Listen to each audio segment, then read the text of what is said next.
गुरुजी प्रणाम। जैसा कि आज दीपाली के साथ आप यहाँ बैठे हैं, तो मैं ये जानना चाहता हूँ, हमारे व्यूवर्स को भी पता लगना चाहिए कि कैसे प्रतिभा को निखारा जाता है।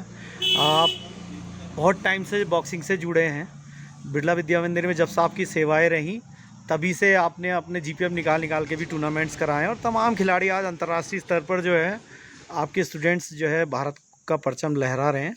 तो अब बात आती है दीपाली की, जो अभी हाल में ही एशियन बॉक्सिंग चैंपियनशिप में गोल्ड मेडल लेकर आई है।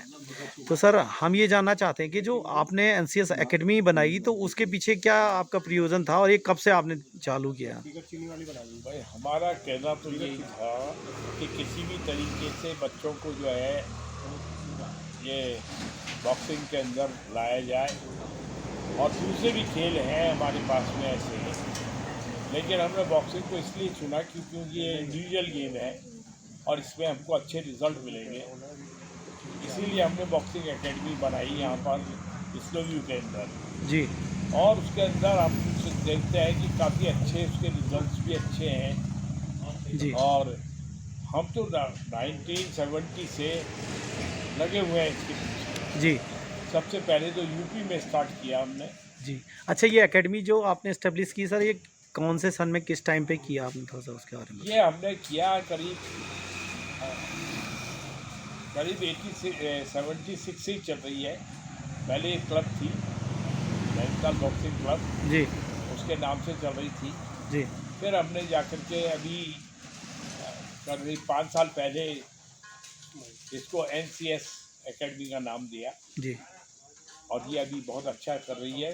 उस टाइम में 80 बच्चे आ रहे थे, कोविड के टाइम में भी हमारे पास में 80 बच्चे थे, जी, जिसमें हमारे जो पुराने जो बॉक्सर्स हैं उन्होंने मुझको काफ़ी सहयोग किया। जी, उसमें अजय है, अमित है, जी, चैनिका है, ललित प्रसाद, नेशनल प्लेयर जी, हैं, जी, ललित प्रसाद है, ये क्या नाम आपके बेलवाल है, मुकेश बेलवाल भी आए जी हैं सर, यहाँ। जी। तो उन लोगों ने इनको ट्रेनिंग करी हाँ, बच्चों को? उन लोगों ने सबने ही जो है हमको बहुत सहयोग किया इसके अंदर। जी। और हमारे पास लिमिटेड जो है ना संसाधन हैं। जी, जी।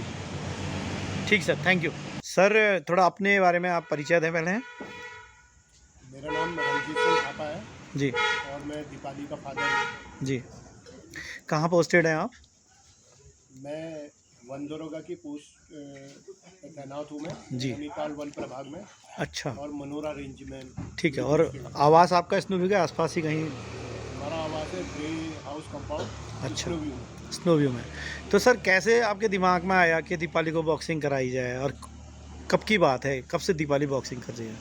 सर एक्चुअली में जब मैं फिजिकल का मेरे को स्टार्टिंग से ही शौक रहा है, मैं मॉर्निंग वॉक करने जाता था, तो मुझे कोविड के टाइम में 2020 में जानकारी मिली कि स्कूल सारे बंद थे और आदरणीय गुरुजी श्री निर्वाण मुखर्जी ने नैनीताल में बच्चों को प्रैक्टिस करा रहे हैं बॉक्सिंग की कोविड के टाइम में। तो उस समय मैंने अपनी बेटी को पूछा और वह एग्री हुई और 2020 से 19 नवंबर 2020 से हमने बॉक्सिंग ज्वाइन करी। ठीक है, चलिए दीपाली के पास आते हैं। तो दीपाली, 2020 से आपने बॉक्सिंग शुरू की, तो शुरू में कैसा लगता था? कि क्या आप सोचती थी कि मैं इस लेवल तक खेल पाऊंगी? मैंने स्टार्टिंग में सोचा तो नहीं था, बस मैं ऐसी बॉक्सिंग करती थी। उसके बाद जब मुझे 1 साल हो गया, उसके बाद मतलब बॉक्सिंग जब 1-2 महीने हो गए, तो उसके बाद बहुत इंटरेस्ट आने लग गया था। उसके बाद मैंने एम बनाया था कि मैं ओलंपिक में इंडिया को रिप्रेजेंट करूँगी और मैं इंडिया को रिप्रेजेंट करना चाहती थी। और ठीक। अच्छा सर, कुछ जैसे पारिवारिक परिस्थितियाँ होती हैं, खासकर माताओं का बड़ा प्यार होता है बच्चों के प्रति। तो मैंने देखा है कि माताएं अक्सर ये चोट ना लग जाए, या ये कैसे करेगी, इसको जल्दी उठा रहे हो, इसको आराम नहीं मिल रहा है, इसको पढ़ाई करनी है, ये तमाम तरह की चीज़ें आती हैं। तो क्या आपके साथ भी ऐसा कुछ रहा? जी जी बिल्कुल। क्योंकि कोविड ख़त्म होने के बाद 2021 में तो स्कूल खुल गए थे सारे। जी, तो मॉर्निंग में जब दीपाली प्रैक्टिस करने जाती थी, उसके बाद उसको स्कूल भी जाना होता था। मतलब 7:30-8 बजे से इसको स्कूल के लिए तैयार होती थी और 8:30 बजे करीब स्कूल के लिए चले जाती थी। उसके बाद दिन भर स्कूल हुआ, फिर शाम को भी प्रैक्टिस होती थी। तो घर में फैमिली में प्रेशर था। इसकी मम्मी और इसकी दादी लोग बोलते थे कि बेटी के ऊपर ज़्यादा बर्डन हो रहा है, लेकिन वो सब चीज़ों को इग्नोर करते हुए हम लोगों ने कंटिन्यूस प्रैक्टिस करी, और इसमें दीपाली का बहुत रोल है कि उसने हार्ड वर्क किया और पूरे इंटरेस्ट के साथ बॉक्सिंग की प्रैक्टिस की। अच्छा, जैसा कि सुना है सर, बॉक्सिंग को दीपाली को बॉक्सिंग कराने के लिए ही आपने भी बॉक्सिंग शुरू कर दी, ऐसा कुछ है क्या? जी सर, एक्चुअली में मैंने भी ताइक्वांडो को मैं नेशनल लेवल पर मैंने खेला हुआ है, और इसके अलावा 2007 में मैंने अमरावती यूनिवर्सिटी से भी बीपीएड किया हुआ है। मेरा इंटरेस्ट था पहले से ही फिजिकल में, और अभी भी है जी। तो जब दीपाली ने बॉक्सिंग ज्वाइन करी तो आदरणीय गुरुजी के साथ, बच्चों के साथ मैंने भी बॉक्सिंग के जो बेसिक फंडामेंटल है उनको बड़ी बारीकी से सीखने की कोशिश करी, और उस सबको मैंने दीपाली के ऊपर अप्लाई करने की कोशिश करी, और दीपाली ने बड़ा इंटरेस्ट लेके वो सब बेसिक चीज़ें सीखी, जिसमें हमारे मिस्टर अजय कुमार सर ने जो स्टार्टिंग में जब बॉक्सिंग ज्वाइन करी थी तो उन्होंने सीखा था, उन्होंने काफ़ी अच्छी प्रैक्टिस दीपाली को करवाई, और उसका फल आज सबके सामने है। दीपाली, जैसे कि अमूमन ये देखा जाता है इंडिया कैंप कर रहे हैं या इंटरनेशनल हो गए हैं, तो एक जो शुरू का बेसिक होता है जो आपको वहाँ सिखाया गया आपकी एकेडमी में, उसमें और जो अभी आप इंडिया कैंप में कर रही हो, क्या प्रैक्टिस में क्या कुछ अंतर होता है?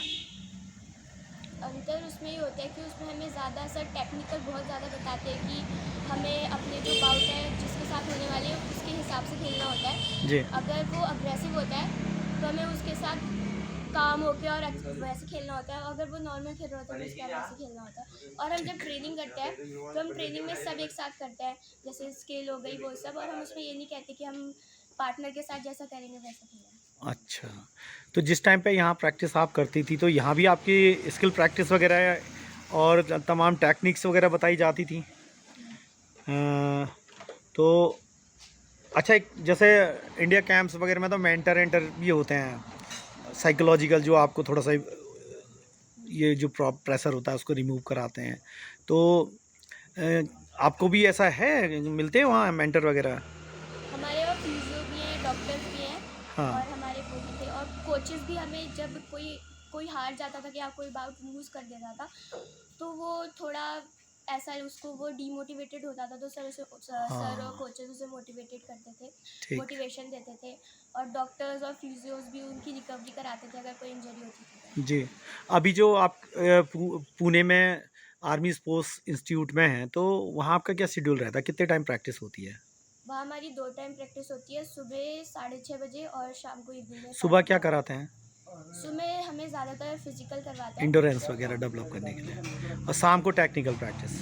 स्पेयरिंग का कितना टाइम होता है वीकली में, कितने टाइम कराते हैं या पर डे होता है? वीकली में हमें 2 टाइम कराते हैं, एक बार ट्यूसडे को और एक बार फ्राइडे को। दो दिन आप स्पेयरिंग प्रैक्टिस, बाकी टाइम इंडोरेंस, कभी मसल्स पावर, स्ट्रेंथ ट्रेनिंग, ये तमाम चीज़ें। तो कितने बच्चे हैं वहाँ एकेडमी में अभी? अभी हमारे वहाँ बॉयज़ सीनियर की अलग ट्रेनिंग होती है, वो 100 होंगे, और हमारे साथ 50-60 बॉयज़ होंगे, और हम 20 मतलब 150 करीब बच्चे आप लोग हैं सब वहाँ जो ट्रेनिंग करें, बड़े छोटे सब लगाकर। तो सिर्फ एक बॉक्सिंग में ही हैं इतने, और गेम्स वाले भी बच्चे हैं? अदर गेम्स भी हैं, जैसे वेट लिफ्टिंग, एथलेटिक्स और आर्चरी जी। और डाइविंग में बॉयज़ का है जी। अलग अलग गेम्स हैं। चलिए, आपकी व्हील पावर को भी सलाम है, और बहुत अच्छे लेवल पर आप बहुत जल्दी पहुंच गई। फेडरेशन का पहले टूर्नामेंट में ही आपने जो है इतना बड़ा परचम लहरा दिया भारत का, और नेशनल में भी आप गोल्ड मेडल रही, तो 4-5 बाउट्स वहाँ जीत कर आप नेशनल में चैम्पियन हुई हैं। गुरुजी, थोड़ा सा आप बताएं सर, अब आगे क्या इसके लिए बेहतर होगा जो दीपाली और अपने मुकाम को छू सके? भाई, दीपाली से हमने कहा है कि अब एम शुड बी हायर, हार जीत चलती रहती है, ठीक है ना। और सबसे बड़ी बात तो यह है कि कंपटीशन मिलते रहने चाहिए, और उनको अवॉइड मत करो, खुल कर के खेलो जी। और हर एक से जब खेलेंगे तो नई नई टेक्निक्स अपने आप ही दिमाग में आती जाएंगी, और आप अपने कॉम्बिनेशन यूज़ कीजिए।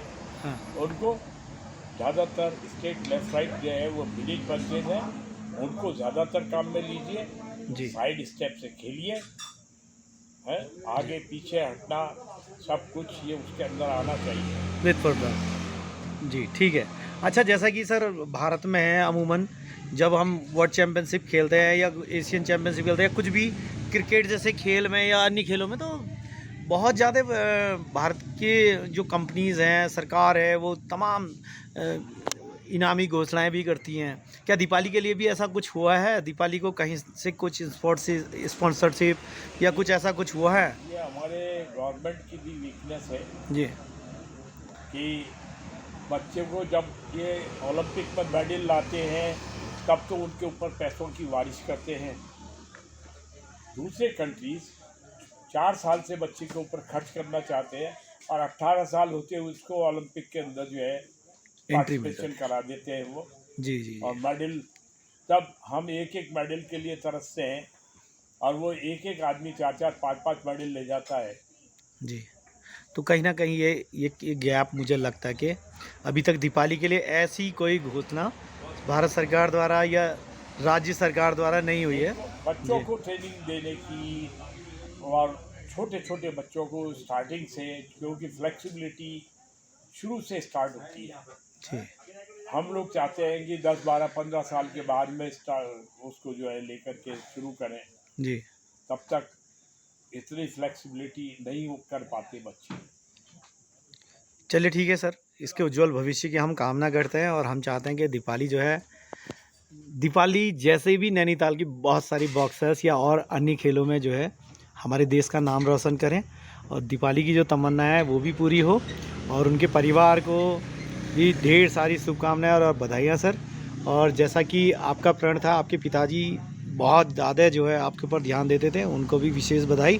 Thank you so much. Thank you.